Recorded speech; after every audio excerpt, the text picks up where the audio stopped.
Here it's going. It can go live on YouTube too.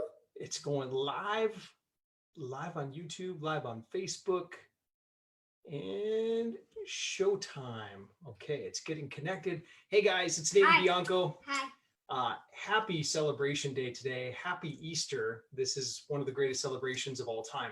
This is the most important holiday of the year for us. But I've got a really special message for you today because this is something that Jesus teaches us about real estate. Yes, I said that. This is Jesus what teaches us about real estate. I'm actually going to borrow a couple pieces from one of my mentors that I think is so beautifully put together. You've got to check this out too. This is from Jonathan Rivera of the Podcast Factory. And he put this together. And I'm going to give a couple bullet points from it, and then I'm going to expand on it. Okay. So before there were funnels, before there was the internet, before there was social media, there was somebody in history that set the stage to sell more books than anyone else. And that book was called the Bible. And obviously today, on Easter Sunday, it's a pretty big deal. That book is the best-selling book of all time. And the reason that Jesus was able to set the stage for that is he did something miraculous for us. He taught through leadership, and he taught through short parables. He lived this life for us. He sacrificed the ultimate sacrifice for us. I'm not going to go all like biblical on you right now because you've probably heard enough of the preacher messages today, but this is what I want you to realize, especially as a real estate investor or a fellow entrepreneur, getting out there and getting something done. If especially in a time like this, when we're in this like whole craziness with the whole COVID thing and things like that, if you want to be able to still create sales and create opportunities, learn a lesson from Jesus. Okay. Jesus taught in short stories. He taught parables. Think about it. You probably remember some of the parables about the farmer that spread seeds, and sometimes the seed would fall on the concrete or the stone path, and that those seeds would shrivel up and die. Yet the seeds that got planted with firm roots, those are the ones that took off and prospered. You probably remember parables like that from reading them, or maybe you heard some of them today. Who knows? But those parables, for whatever reason, our brains are hardwired to listen to short stories.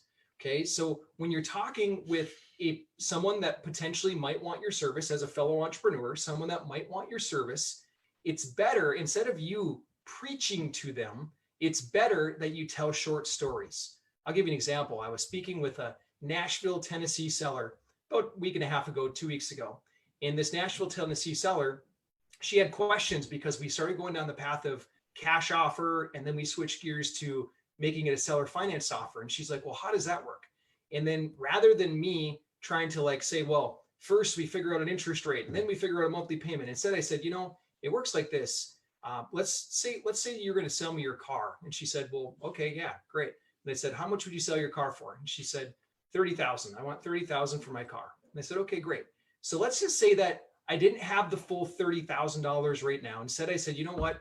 I'm going to make you a fixed monthly payment of $1,000 per month every single month until I pay off the $30,000. And then you'll transfer the deed of the title of the car over to me. Does that make sense, Mrs. Seller? And she said, oh yeah, that's crystal clear. I get it. And so by telling a short story or a parable, people will listen. They pay attention to it. And I bet right now, like if anything that I'm saying to you right now, anything that you might remember is you'll probably remember how I taught the Nashville seller about seller financing. You see, it's easy for our brains to comprehend these short stories. And the man that we're all celebrating today, the man that gave everything for us, he literally sacrificed his life to wipe away our sins. That man taught us this lesson. So if you are a business owner, if you are an entrepreneur, if you're a real estate investor, don't forget that lesson. I mean, it's much bigger than that. Obviously, Jesus taught us so many different things, but in a time of uncertainty like this, when we all need to make sure that we're paying the bills for our family and taking care of our family members and things like that, then let's step up. Let's recognize and learn the lessons that Jesus did teach us. It's much bigger. Hola, this is my wife, Jennifer. Have you guys met Jennifer? This is Bianco, my son. We're getting ready for our Easter dinner. That's why we decided to dress nice. Even though we can't go out, we're celebrating at home. We're going to make sure that no matter what, we're going to bring the love and we're going to bring the joy right into our house. And so we're celebrating Jesus, and we're just recognizing that even in a time of crisis and uncertainty, you can provide more certainty for yourself. So if you follow some of the things that we've learned from Jesus, and in this case for business, like for us, God's blessed us. We're still helping sellers. We're still helping them. Like almost every single day, we have sellers that are calling us, reaching out for help. And we don't jump on the phone and preach to them and say, hey, this is the way that it goes. This is our offer. No, no, no. We ask a lot of questions and we tell stories. Story. Whenever they say, well, what about this? It's better to answer with a story. Well, what about the repairs in the house? What about, do I have to do the roof? When Tom and Nancy sold to us, Mr. Seller, when Tom and Nancy sold to us, they were worried about their roof repairs too. But you know what? We bought it as is. We took care of the roof repairs after closing. So it's story.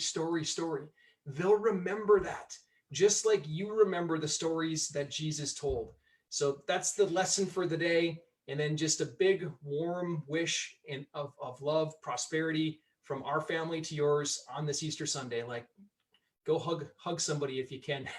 Still being socially distancing compliant, obviously, but just enjoy the day, man. Okay. All right. Anything else, Bianco? No. And have a good Easter. And remember why we celebrated. Why do we celebrate? Because Jesus was from the dead. Jesus rose from the dead today. That's why we celebrate Easter. We did the whole Easter egg thing, and we've got good food and treats and things like that. But ultimately, this celebration is not about us. It's not about the Easter eggs, is it? No, it's about Jesus. Jesus died for us. He rose again today. He died for us a few days ago, 2,000 plus years ago, and then he rose for us, and he wiped away the sin of the world. So that's the real celebration. But if there's any message that you can also take from this, if you're an entrepreneur of any kind, then your business depends, and your livelihood and your family's livelihood depends on you creating business opportunity. And I tell you this, if you just employ what we're talking about in this message right here, you teach with stories, or you sell your business with stories, real life stories or parables, people will remember them. They'll remember you, and it'll stand out to them much more. There's one guy in our program, John's his name, really good dude. He's got one of the highest percentages of closed deals I've ever seen, meaning he meets with 3 sellers or does phone calls with sellers like that. And he's the kind of guy that ends up getting 1 out of 3, which is really, really hard to do. And I was sitting back analyzing it and thinking about this talk here now. And the reason, what I believe the biggest reason is that John gets, number one, he's authentic, he's genuine, he genuinely tries to take care of people when he's with them. But number 2, that guy has more stories than anyone that I've met. Well, there's one other guy that's got a lot of stories named Randy, but John's got a lot of stories. He can sit back and tell stories and stories and stories. He's got a story for everything. And people's brains are hardwired to listen to those stories. So when you're working with someone that you want to do business with, try to explain things through stories. Let it illustrate in their mind. Let them see what kind of person you are and what kind of business leader you are through the stories of how you've taken care of other people. That's going to help you a lot. Okay. All right. Happy Easter, everybody. Yeah, me too. I wish I good Easter. I love you. Bye. Bye-bye. I just.